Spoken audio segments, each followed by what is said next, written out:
Metro दिनांक TV news. आइए देखते हैं आज की खास खबर। आइसक्रीम में मानव उंगली मिलने से मचा हड़कंप, पुलिस जांच में जुटी। मुंबई मालाड पश्चिम इलाके में एक चौंकाने वाली घटना ने पूरे क्षेत्र को हिलाकर रख दिया है। यह घटना मालाड पुलिस थाने की सीमा में घटित हुआ है, जहां एक परिवार ने ऑनलाइन शॉपिंग प्लेटफॉर्म जेप्टो के माध्यम से यमो कंपनी की 3 आइसक्रीम ऑर्डर की थी। इनमें 2 मैंगो और 1 बटरस्कॉच फ्लेवर की आइसक्रीम शामिल थी। पीड़ित ब्रेंडन फेराओ जब बटरस्कॉच आइसक्रीम खा रहे थे, तभी उनके मुंह में मांस के टुकड़े जैसा कुछ महसूस हुआ। उन्होंने आइसक्रीम को जब गौर से देखा तो उसमें एक इंसानी उंगली पाई। इस खौफनाक खोज के बाद पूरा परिवार बेहद सदमे में आ गया। तत्काल प्रभाव से उन्होंने इस मामले की सूचना मालाड पुलिस को दी। मालाड पुलिस ने मामले की गंभीरता को देखते हुए तुरंत आइसक्रीम को अपनी कब्जे में ले लिया। उसमें मिली उंगली को फॉरेंसिक जांच के लिए भेज दिया। प्रारंभिक जांच में यह स्पष्ट हुआ है कि यह इंसानी उंगली है। मालाड पुलिस ने यमो आइसक्रीम कंपनी के खिलाफ भारतीय दंड संहिता की धाराओं 272 अशुद्ध खाद्य पदार्थ का विक्रय, 273 हानिकारक खाद्य पदार्थ का विक्रय, 336 जीवन या व्यक्तिगत सुरक्षा को खतरे में डालना के तहत मामला दर्ज कर लिया है। मालाड पुलिस थाने के वरिष्ठ पुलिस निरीक्षक रवि अडाने ने इस घटना पर अपनी चिंता व्यक्त करते हुए कहा कि इस प्रकार की घटनाएं बेहद दुर्भाग्यपूर्ण और चिंता का विषय हैं। पुलिस यह जांच कर रही है कि आइसक्रीम में उंगली कहां से और कैसे आई। यह पता लगाने की कोशिश की जा रही है कि यह गलती उत्पादन प्रक्रिया में हुई या फिर किसी अन्य चरण में। फॉरेंसिक जांच रिपोर्ट आने के बाद ही पूरी स्थिति स्पष्ट हो सकेगी। फॉरेंसिक रिपोर्ट से यह पता चल सकेगा कि उंगली किसकी है और इसे आइसक्रीम में कैसे मिलाया गया। पुलिस इस मामले की हर संभव पहलू से जांच कर रही है और दोषियों को जल्द से जल्द पकड़ने का आश्वासन दिया है। इस घटना ने न सिर्फ पीड़ित परिवार को बल्कि पूरे इलाके को हिलाकर रख दिया है। लोगों में इस घटना के बाद आइसक्रीम और अन्य खाद्य पदार्थों की सुरक्षा को लेकर चिंता बढ़ गई है। यमो कंपनी ने भी इस मामले में जांच का आश्वासन दिया है और कहा है कि वे भी इस मामले को गंभीरता से लेते हुए पूरी तरह से सहयोग करेंगे।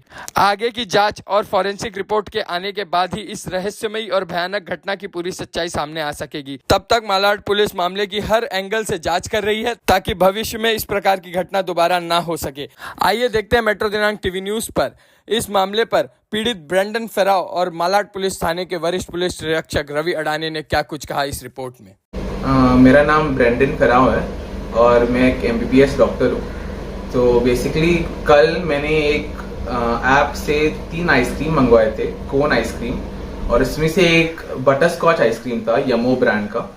तो बेसिकली मैंने खाने के बाद, नॉर्मल डे था, मैं एग्जाम की मेरी प्रिपरेशन कर रहा हूँ अभी, और खाने के बाद जब मैंने खाया, नॉर्मल आइसक्रीम था, मेरे दिमाग में कुछ था भी नहीं कि ऐसे कुछ लेकिन होने वाला है, तो मैं नॉर्मली खा रहा था। तो आइसक्रीम के बीच में पहुंचने के बाद मुझे एक बड़ा सा पीस मेरे मुंह में आ गया।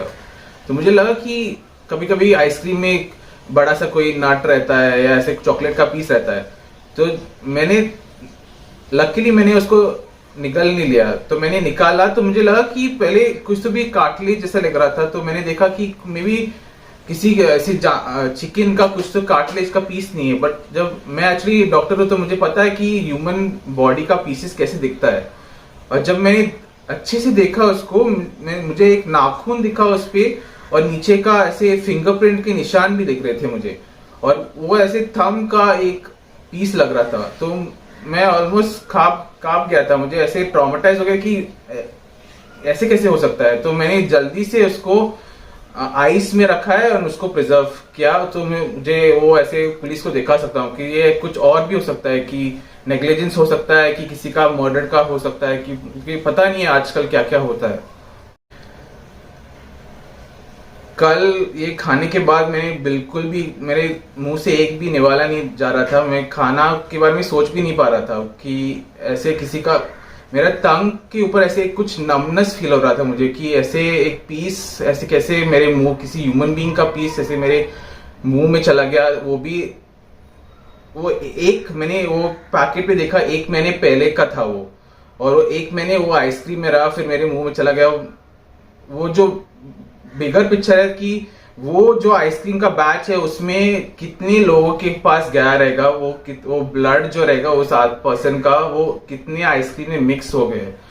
तो that is the biggest medical negligence अभी हो सकता है कि वो, अगर बिकॉज हमें पता नहीं कि वो आदमी को क्या क्या बीमारियां हो सकती है, वो ऐसे स्प्रेड हो सकता है। मुझे अपने आप को अभी चेक करना पड़ेगा, मेरे ब्लड टेस्ट लेके कि सब कुछ ठीक है, वो सब तो मुझे चेक करना पड़ेगा। एंड अभी मैं आइसक्रीम के बारे में सोचता भी हूँ तो ऐसे बहुत ऐसे मुझे पीटीएसडी हो जाता है कि ऐसे कैसे हो सकता है। सर एक आइसक्रीम में एक अंगुली बरामद हुई है, क्या है मामला? कल 26 साल के एक कंप्लेनेंट शाम को हमारे पास आए। उन्होंने बताया कि जेप्टो से कुछ उन्होंने सामान मंगाया था। वो सामान में आइसक्रीम भी था और आइसक्रीम खाते टाइम उनको उसमें एक फ्लैश जैसा एक अंदाजन 1 या 1.5 सेंटीमीटर का मिला। उसके बाद वो लेके वो पुलिस स्टेशन में आए। आने के बाद उनके पास पूछताछ की और हमने उनका एफआईआर लिया और जो उनको आइसक्रीम में जो पार्ट मिला था वो हमने सीज किया। सर आगे ये उंगली कहाँ से आई थी, इसकी किस तरह से जांच हुई? अभी जो आइसक्रीम में आई थी वो आइसक्रीम कहाँ से लिया था, कौन से कंपनी का है, वो हम ट्रेल ढूंढने का भी कोशिश कर रहे हैं। अभी किसके ऊपर मामला दर्ज किया गया सर? ये जो यमो कंपनी जो है, जहाँ से यमो कंपनी का आइसक्रीम था, तो यमो कंपनी के जो भी कंसर्न संबंधित है उनके ऊपर दर्ज किया। क्राइम ऑफ फेसिस से क्या लग रहा है कि उंगली किस तरह से आया था, क्या मरा गया, किस तरह से ये चीज आया? अभी ये बताना मुश्किल है कि वो कौन का क्या है, आदमी का है, किसका है, कुछ बता नहीं सकते अभी।